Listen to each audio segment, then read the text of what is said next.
Oh, yeah. Okay. Okay.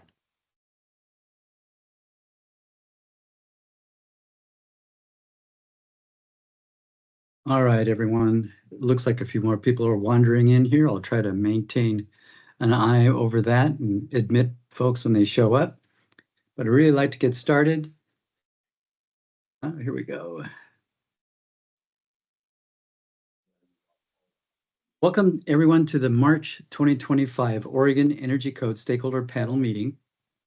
Thank you all for your contributions to date, and welcome to those who are attending for the first time.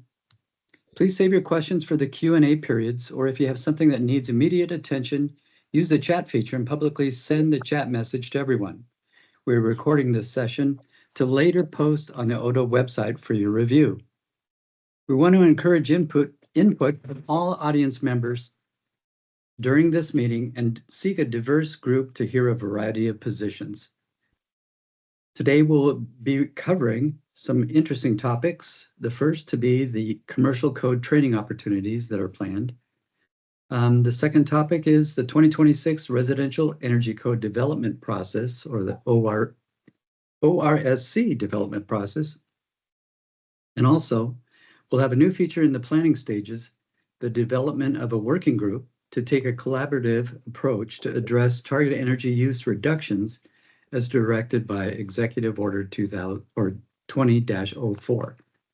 All right, so with that in mind, I think our first up here is Mark Heiser with the Oregon Building Codes Division. Take away, Mark.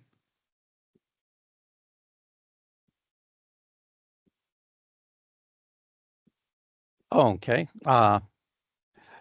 Thank you, Roger. Again, Mark Heiser with Building Codes Division, State of Oregon. Wanted to start this with, of course, as some of you are aware, the 2025 Oregon and Energy Efficiency Specialty Code, the energy code for buildings constructed under the commercial building code, is now in application, and we are currently in what is called the grace period, where the 2022 energy code and the 2025 can both be used, but letting everyone know that as of July 1st of this year, any project submitted for permit will need to be complying with the 2025 code, which is using ASHRAE standard 90.1 2022 as the basis for the energy code. So as part of that, we're going to go over the list of a lot of training that is happening. I'll kick off with the second one, which is a presentation that's coming up for the Oregon building officials. There's a full day presentation on April 17th that will be part of their spring training conference. Also at the division, we are currently have put up online the PowerPoint presentation of what we would call our code change or code update training provisions, which is something that building officials who review plans for energy compliance under the structural and also under mechanical code will need to take. That's one presentation. And also the division is developing a 6-part web series. It may wind up being more, to cover new ComCheck web, which is going to be needed for application of the new energy code. Also looking at additional efficiency credits and solar applications. Next, a special presentation on something that's new, which is how to look at thermal bridging. And then parts 4 through 6 will be similar to what we have for our residential building official series. And if you'll watch the chat, Kelly Thomas is putting in links to some of these.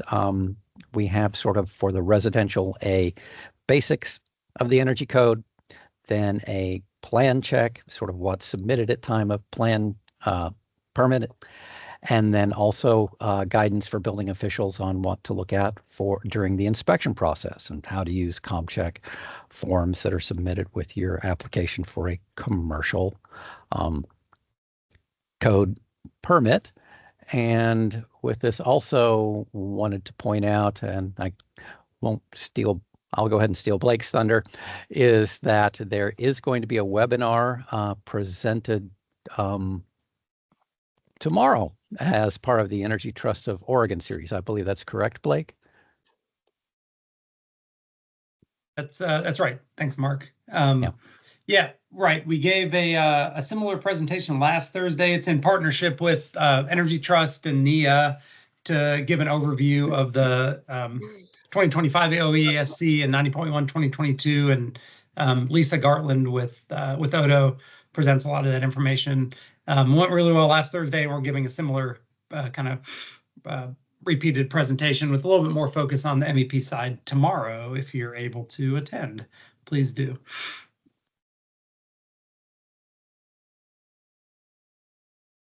All right. Are there any questions about the trainings that are going on for commercial code before we move forward? For any hands raised or? I don't see any, Mark.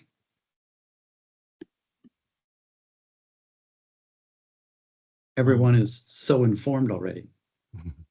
But you made it real clear here, Mark. That's easy to read. Yeah, lots of resources here. Next slide. Yes, thank you.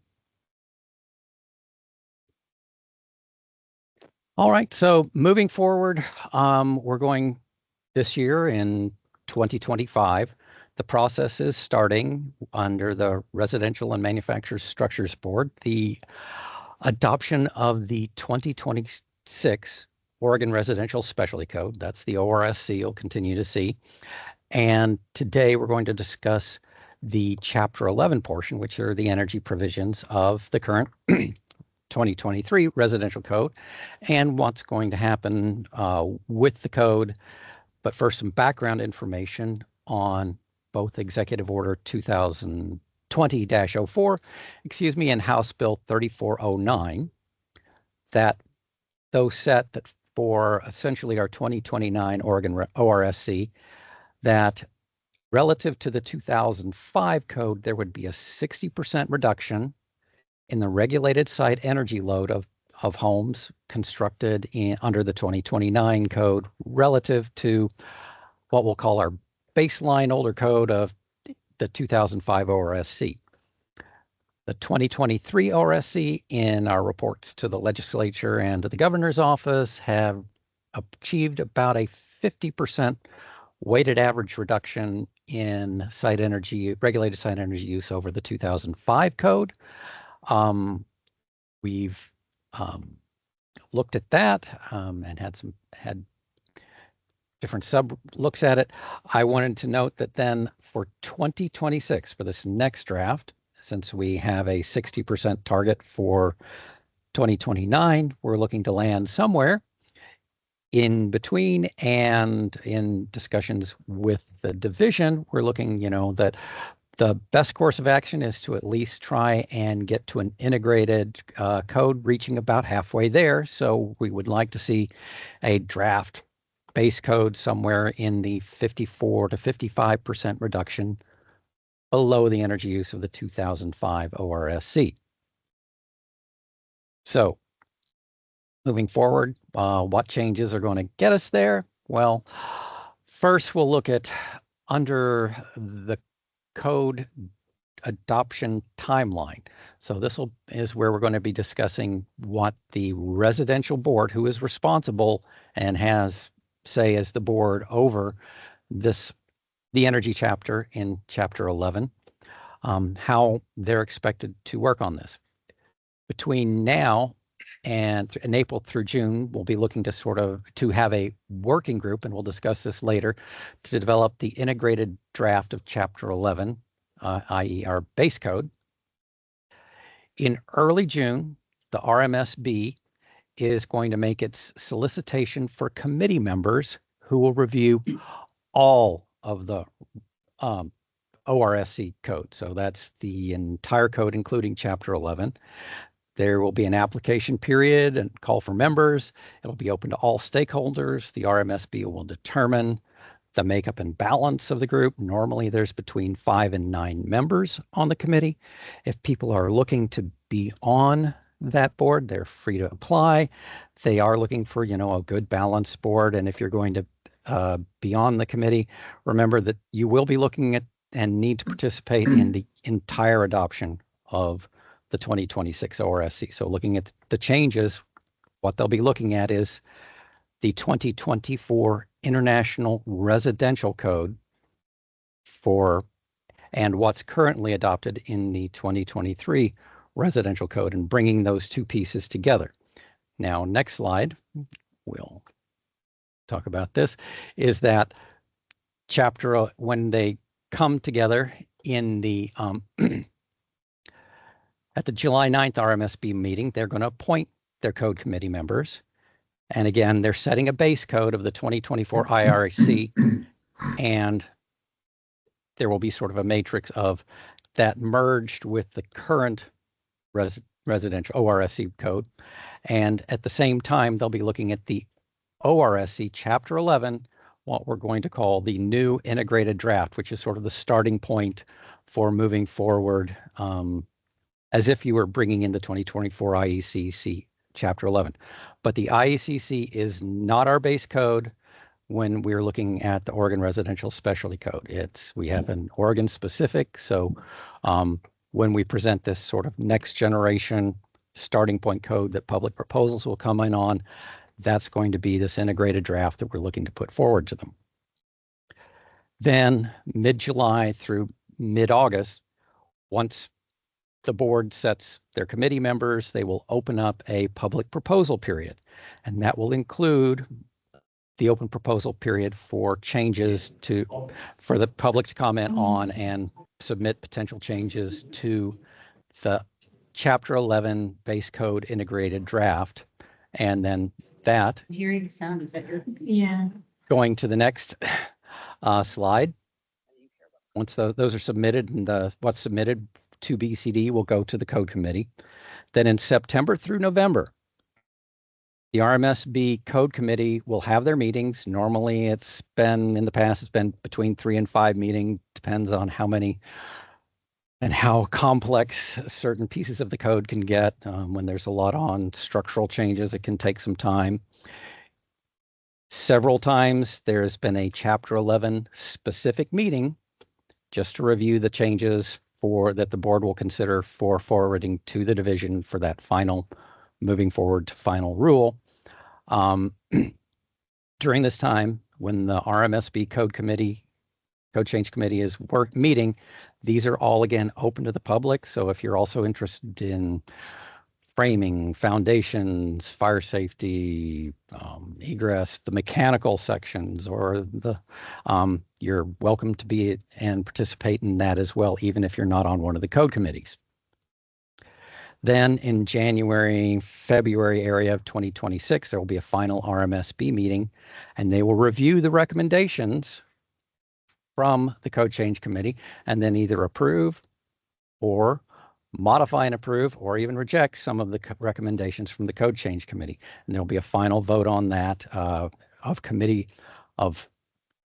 from the board to the division for inclusion in the 2026 residential code.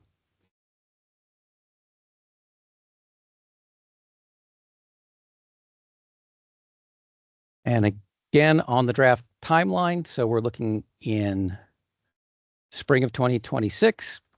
Once it's adopted, the Construction Industry Energy Board will also hear what happened in Chapter 11, and they will review what came about in the energy portions. The anticipated date is that October 1st of 2026 will be when the 2026 Oregon Residential Specialty Code will become the new residential code with new energy provisions. And then after a 6-month grace period, April 1st of 2027 would be the anticipated mandatory start date for where all buildings, 1 and 2 family homes and townhomes constructed under the residential code would have to meet the 2026 ORSC code. So that phase-in period again allows people a little bit of time between codes if their plans are in development, they can have a short period where they can use either code. So with that, I'm going to pause and see if there are any questions about the ORSC adoption timeline.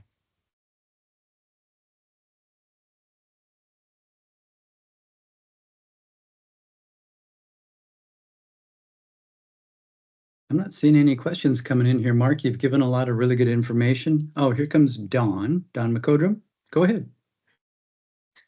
Hi. Hi, Don. Thanks so much for this information.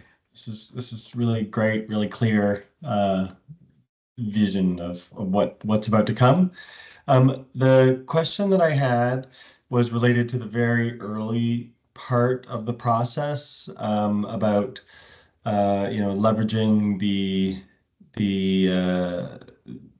just the very beginning of the process. In the past, the division has provided a set of base recommendations to the board and the working group. Is the division planning to do something similar to get that code to be, in that 54 to 55% reduction relative to 2005 range? All right. Yes, Don, Mark Heiser. So we are looking through which will be in the next slides, to first start with in the past, some of these previous code cycles we've had previous executive orders have set specific targets that we had to get to, so the division came up with something day one. For this next code cycle, we don't have a mandatory spot we have to get to, but in the next 2 cycles, we do have a target that we have to hit. By the 2029 code, we have to hit that 60% reduction. So for this cycle, we're looking to come up with, during the next process, we're going to talk about this formulation of the working group for that base starting point, is to get items that we know. We'll be starting with the division. Will be putting forward things that we know are broken or need fixing or could help tighten things up right off the bat, and then we will go through the work group to come up with a starting point document that's had some good public input and feedback of here's the point where we can start from, so that it's getting close. It may get better, it may get worse, to that halfway point. We're looking to get somewhere in that range from this starting point document. And then that integrated draft, very similar to what Washington is doing currently, is, well, are there other things that probably would come in through a public process, that, things that will wait for the public proposal process, when here's a starting point for the base for the 2026 draft, Chapter 11, then public proposals would go on top of that. And we're hoping to get a bit into this working draft, and we may get very far, we might not. We want to make sure that we at least do address things we know about right off the bat. So is there a target? Will there be something? Do we know we're going to get there? Of course, there's some energy modeling involved, and hopefully we can do as much as we can during that period. So, thank you. Thanks, Don. Other questions for Mark? Mark, I put the next slide up already. I'm not sure if we're ready to move along. But... That was really, no, Don's question brings us into this. So what we're looking to get for an integrated draft of Chapter 11. So yes, we know things that could be helped and tightened up. Previous reports and studies that have come forward, we're looking to create a working group, and we're making that formal request today, sort of looking at what has been happening in Washington on their integrated draft process, is to get a group of open to all stakeholders to try and get a balanced representation across industries to look at what will move forward to the Residential and Manufactured Structures Board, that they will then give to the code committee. Well, they will first ask for public proposals based on that combined draft, And then that information will go to, and the public proposals will go to the code committee for review. So, and we'll be working on that through the entire process to make sure about how far we're getting on that the progress to the 60% target for 2029. So today, again, we're looking, and we'll put in a little bit more in the chat here in a second, is that we're looking to get, and Kelly has already put something, for the volunteers, we're looking for people to sign up to be part of it. We're looking for participation from all industries. We're looking for you to give us, tell us what organization or industry you're representing or specialty group to be able to be part of this process. We're looking to have approximately 3 meetings, maybe, depending on timing, beginning late April, early May. The first meeting will be really to discuss the history of code adoption, the principles we're going to go over for this, review the the House bill and the executive order and what that means, trying to get toward the main target, looking at big ideas, and then using probably about 2 meetings, go through sort of in a section by section of things that we can do to create an integrated draft that we can then use as the starting point for the 2026 Oregon Residential Specialty Code Chapter 11.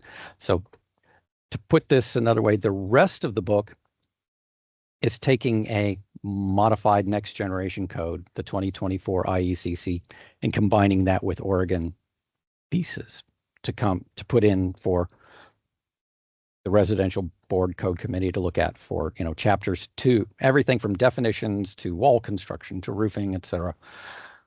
They are looking at next generation model code and our current code, and that blended together. Well, for our residential code, we don't look at the model code. We don't have that other piece to look at. So this integrated formula working group is to take our current code ideas, merge them together to sort of get us close to get that next generation code as the starting point for the code review process, just like the other chapters of the whole residential code. Hope that was clear. Next slide, Mark. Let's go to next slide. And again, why are we doing this? Well, we do need a base code that's not just starting with where we are now, trying to get some new ideas and getting those first basic steps through a collaborative process, get some of the big ideas such as home size and affordability, including home size and affordability on the table, sort of getting it into a format that can be used by the code committee and that people can put in their public proposals. It's going to set expectations for code change proposals. Again, we're looking at what's going to happen, so that we can have consistency and expectations of what comes forward so that the code committee can understand, what they're looking at. We want to make sure that we have people can be able to present their ideas in a clear, straightforward manner to the code change committee. We want to make sure that we get input from advocacy, from architects, contractors, builders, regional efficiency people, realtors, even installers, utilities. Get more input on that rough draft first, and then everyone who has been part of that can see, okay, here are pieces I may or may not want to put in extra proposals on. So again, we were hoping for a collaborative effort that will make it a little easier for both not only staff, but for the code committee itself, and then that information can be clearly presented to the board when they make their final vote, so that they know whether they can, it's a good idea, and they can move it through quicker and get that approved and move the code along on the path to 2029. So again, if you'd like to participate, enter your name, email, and your organization in the chat if you'd like. We definitely would appreciate as much input from industry as possible. We want to make sure that we are reaching out to as many organizations to have them give some input on looking at the next code. We've got, looking at where we want to be in the future. We want to look at affordability. We want to look at getting housing out to people, making sure also that we have a good code that can be enforced, because writing code that can't be enforced is something we don't want to do. Everybody, we want to get good, efficient buildings to all Oregonians. And with that, are there any other questions?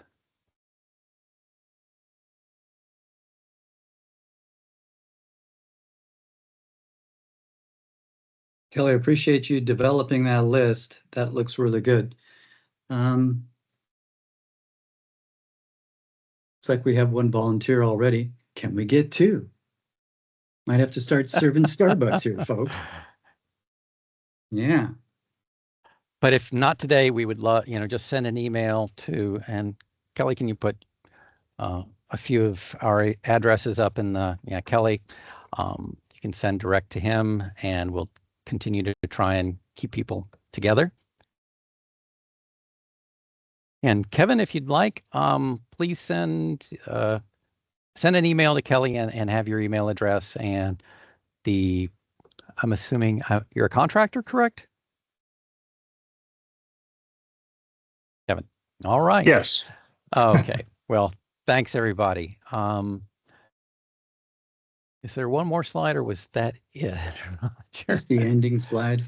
Okay. We're tentatively scheduled the next meeting for this full stakeholder panel on June 12th.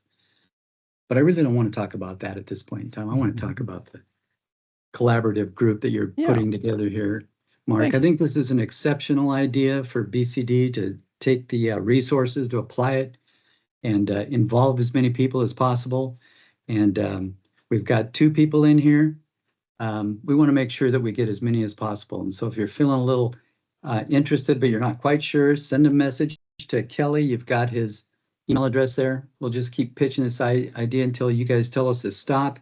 I see every industry that I known to mankind is on this list. So if you brush your teeth, go ahead and send Kelly a message and volunteer. That would work. Yes, and most likely that the meetings will be in Microsoft Teams, because it's what I can navigate easily. And is our usual web-based meeting. It will not be in person. These will be virtual. We're hoping to get enough people that we wouldn't be able to fit into one of the conference rooms. So again, looking for that feedback from industry.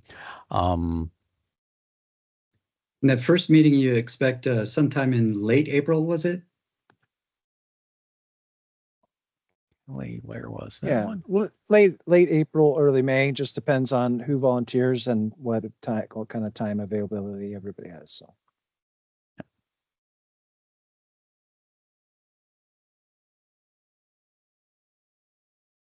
And yes, David, to your question, please share. Yeah, absolutely.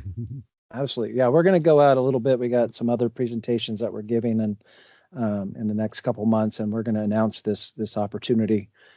So the more the merrier. Washington has about, I think, got like about 24 people that are on theirs. And so, we want a well-rounded, robust 2026 ORSC working group. So share away. Thanks for the question, David.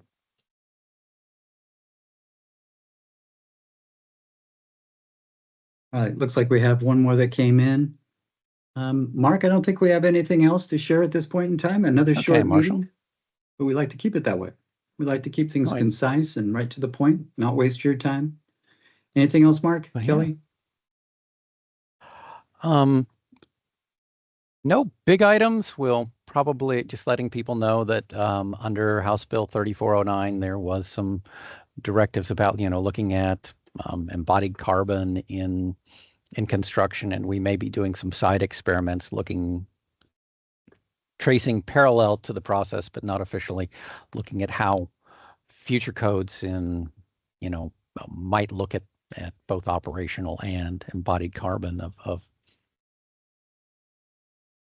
to follow along with some of our directives under House Bill 3409 and the report, of course, on embodied carbon and code, mostly focused on commercial, did go to the legislature this year successfully and on time. And I want to give a big thanks and shout out to staff, including Ann on the call today. So.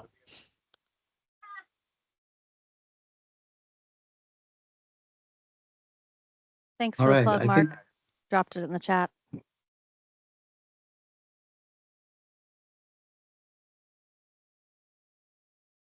there we go. Thanks, Ann. Is that it, Mark? Kelly? I think that's it, unless anybody wants to, volunteer before we shut it down. I do have Marshall and 2 Kevins recorded, and we hope to round this out much further by the end of April or early May. All right. Thanks, everyone, for attending. Have a great afternoon. We appreciate your involvement. Sign up Thanks. on the list. Yeah. Thanks again, Roger. Appreciate this. Thank you. Absolutely. Thank you. All right. Bye. Bye-bye now.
You've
reached Sean Cleve with Cleve Government.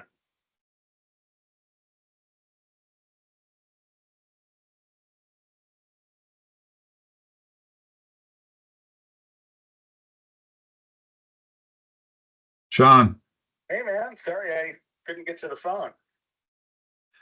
no problem. How you doing, man? It's been too long.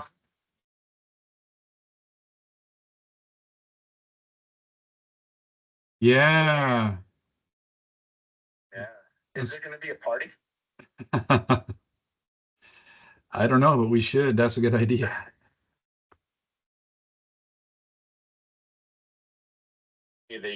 The story and I was like, oh, that's really nice. He's such a gracious dude, the way he kind of framed the last paragraph of I didn't do anything on my own. It's very nice.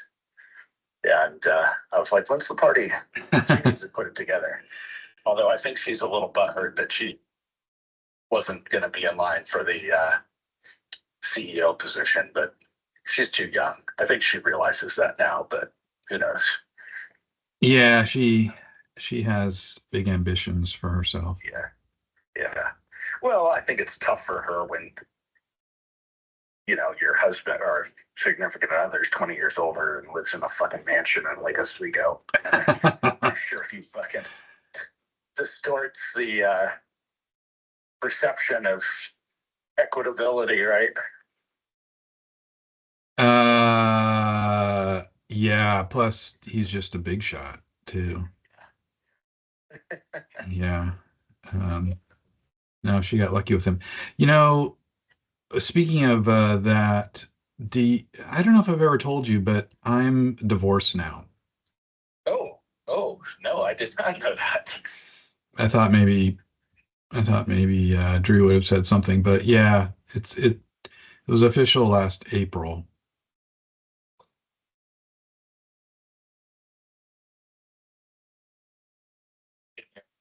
Yeah.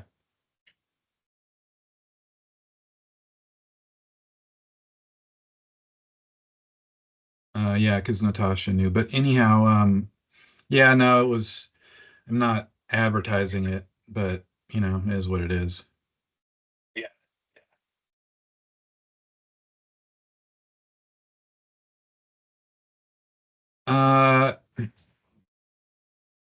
Yeah, no, I kept the house in the deal. Jan's still living up in the Tri-Cities, so um yeah, it was her decision, and she has her reasons and whatever. So yeah, if you know any rich ladies with mansions on Lake Oswego.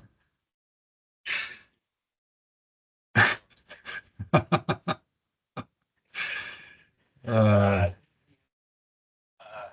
Drew had shared with me that you had parted from the Hail Mary project with her. yeah, check. Yeah, and I'm not working with Pilot Strategies anymore. Yeah. So yeah, I've separated from him totally. Yeah. Say I blame you. Yeah, and it's a long story, but he made some moves that were bullshit. And so Yeah.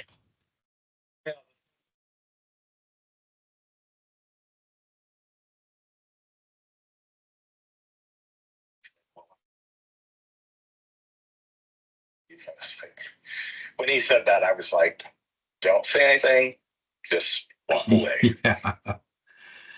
Yeah, yeah, I mean that yeah. Uh he did something similar, I and now he's paying full boat. So Yeah. Well, this whole ammonia thing sounds like the mitigation bank 2.0, right? He's got these long shots that he puts together that consume all of his time. And I was always impressed with that, thinking to myself, dude, you're going to be a millionaire if all this pans out. Um, but it just seems like more of the same anymore. You know, yeah, it we were getting close to potential small early investor, and he wanted to change everything where he was the majority owner, and I thought, I'm not gonna do that. You can have it. yeah, um so and I was always bothered by what he did with his wife and son too, so it just made it easy. So yeah, life goes on. So I moved the gas association to my own consulting thing. So he's not even getting the 10% on that anymore. So yeah, his and Dan didn't care. Actually, he prefers. yeah.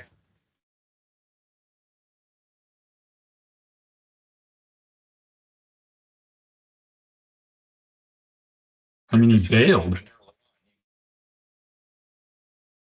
Yeah, he totally bailed, and Yeah, that should have been enough of a heads up, to be yeah, honest. Yeah, I mean, he left you and I hanging, and yeah. yeah. So at the end of the day, it works out. Uh, and Are you clients? Are you pounding pavement looking for stuff?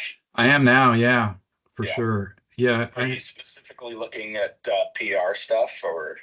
yeah, anything? more, yeah, more. I'm not going to be a lobbyist for Yeah. uh, I don't want to be, and so yeah, just kind of straight public affairs work. Yeah, there's a pipeline company. I'm work. Hopefully, I get a contract signed here in the next couple weeks. Mhm. And then whatever else, yeah, if you hear of anything, let me know.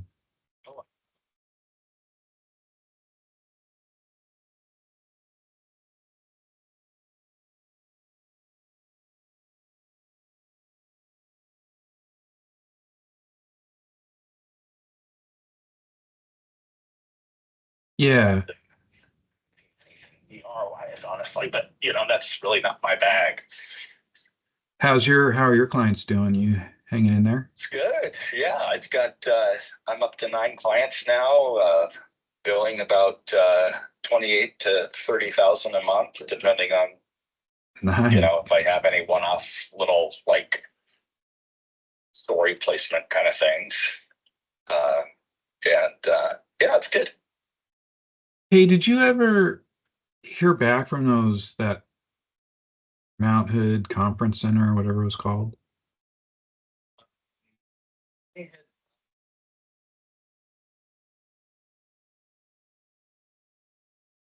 She left a message.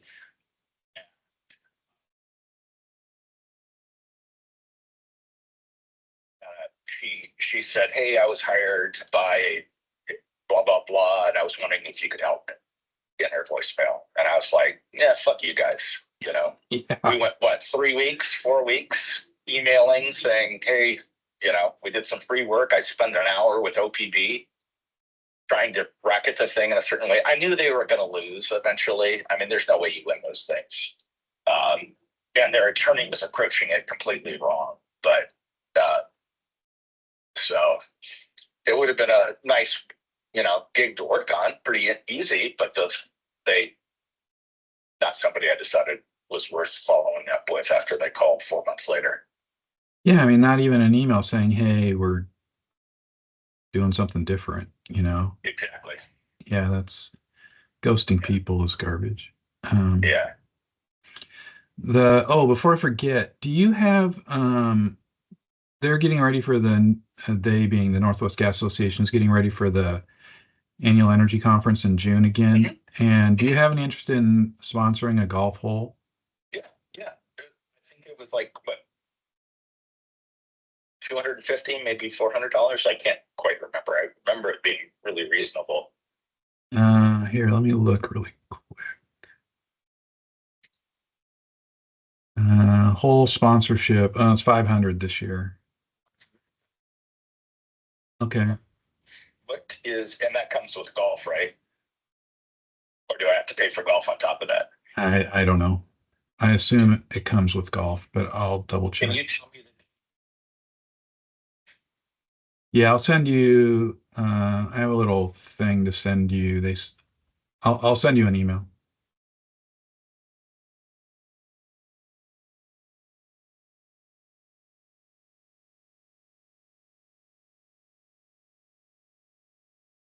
Oh. With Natasha and Drew, and all I have to do is pay you guys my sponsorship And golf. Get a write off my food and drinking. It's great. Exactly. Yeah, no, they do a good job putting it together. Yeah. Plus it's a pretty target rich environment too, if I remember. Okay, good. I'll send you an email on that. But otherwise, how's the session going for you?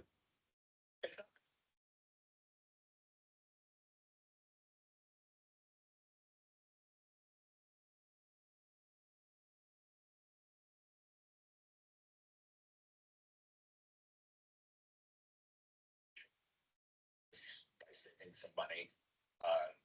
This K through 12 stuff. Oregon's always like, "Oh no, local control. We don't want ODE to have a contract that we can buy into. We want to do the contracting," and then they complain about grant fatigue. It's like, well, fuck.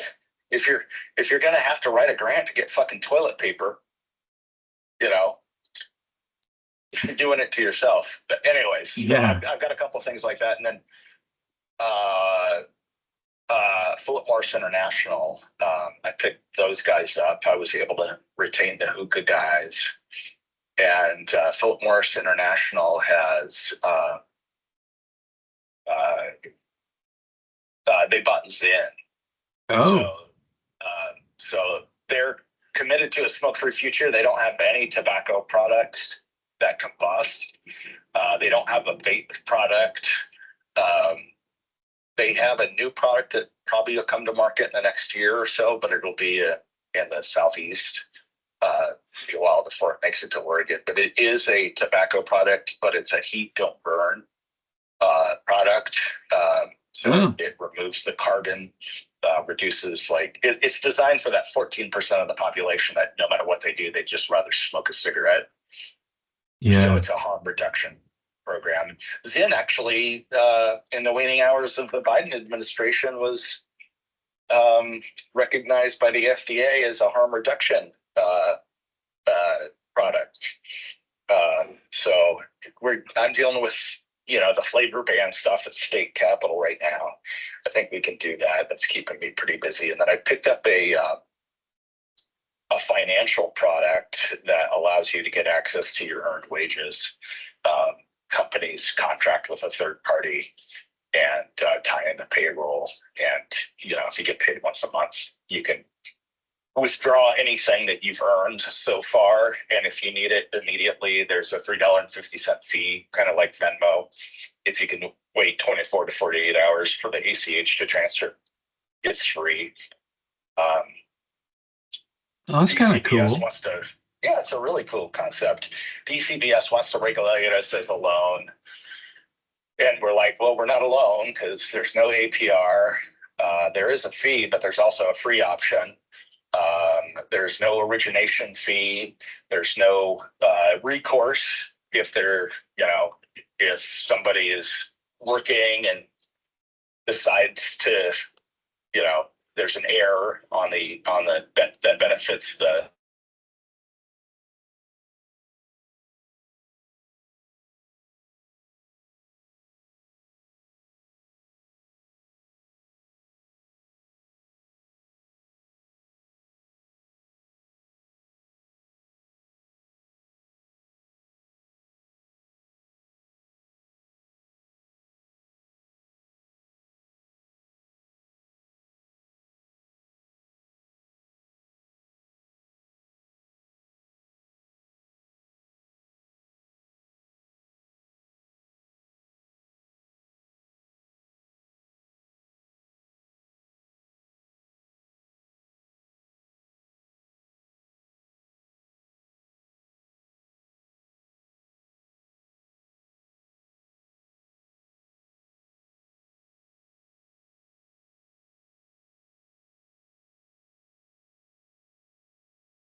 tested in great time to switch to Nariva. I'm excited to announce that we're ever mega sale stock clearing and new product. Save over 50% on this L sheet. Queen size only $59.98. Kings only